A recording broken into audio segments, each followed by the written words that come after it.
बहुत समय पहले की बात है, जब गांव में एक ही स्कूल हुआ करता था और बच्चों में पढ़ने का उत्साह आज के मुकाबले बहुत अधिक हुआ करता था। आज हम उन्हीं बच्चों में से एक मासूम, प्यारे और सच्चे बच्चे पप्पू की बात करेंगे। जी हाँ, पप्पू अपने बाबा के गुजरने के बाद अपनी माँ के साथ रामपुर नामक एक छोटे से गांव में रहता था। गांव चारों तरफ से जंगल से घिरा हुआ था और साथ ही गांव के लोगों को हमेशा जंगली जानवरों का डर बना रहता था। इसलिए इस गांव से बाहर लोग ज़्यादा आना जाना नहीं किया करते थे। बस व्यापारी लोग और अंग्रेज़ शिकार करने के लिए आया जाया करते थे। पप्पू की माँ पप्पू से बेहद प्यार करती थी। आखिरकार पप्पू उसके जीने का एकमात्र सहारा जो था, वह पप्पू को पढ़ा लिखा कर बहुत बड़ा ऑफिसर बनाना चाहती थी और इसीलिए पप्पू को अच्छे से शिक्षा मिले, गांव के लोगों के रोग का उपचार कर पप्पू की पढ़ाई और घर का खर्चा चलाती थी। पप्पू भी अपनी माँ से बेहद प्यार करता था। पप्पू गांव के एकमात्र विद्यालय जाया करता था। एक दिन उनकी कक्षा में एक नए लड़के ने दाखिला लिया। उसका नाम राजू था।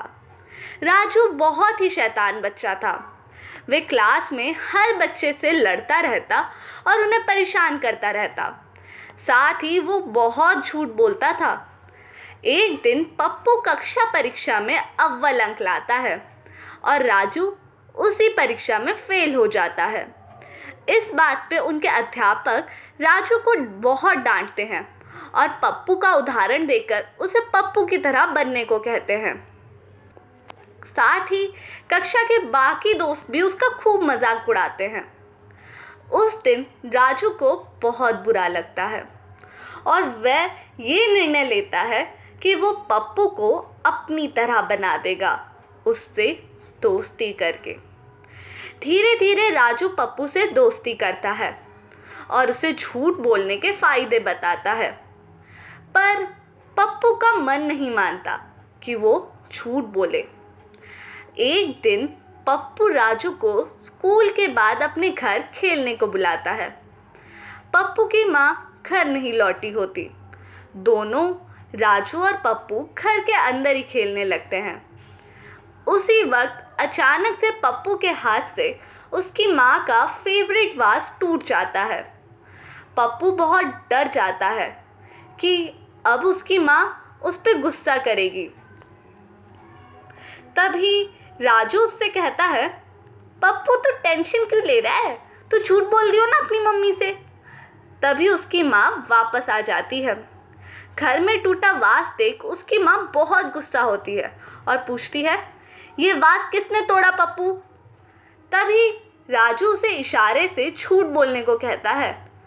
पप्पू अपनी माँ का गुस्सा देख डर जाता है और तभी उनके दरवाजे के बाहर से एक बिल्ली गुजरती है और उसे देख के पप्पू के दिमाग में आइडिया आता है और वो अपनी माँ से हकलाते हुए बोलता है, माँ वो वास बिल्ली ने तोड़ दिया। उसकी माँ पप्पू पे बहुत भरोसा करती है और पप्पू की बात मान जाती है। पप्पू उस दिन समझता है कि झूठ बोल के तो मैं कुछ भी कर सकता हूँ और किसी को पता भी नहीं चलेगा। धीरे धीरे पप्पू राजू के साथ रहकर और झूठ बोलना शुरू कर देता है। ऐसे ही एक दिन राजू ने पप्पू को बताया कि पास वाले गांव में सर्कस होने वाला है।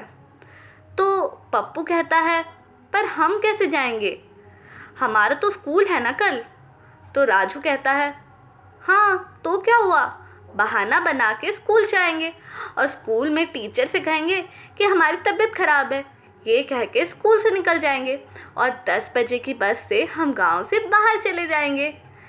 अगले ही दिन प्लान के हिसाब से राजू और पप्पू दोनों झूठ बोल के अपने घर से निकलते हैं और स्कूल से बहाना बनाकर बस स्टॉप चले गए।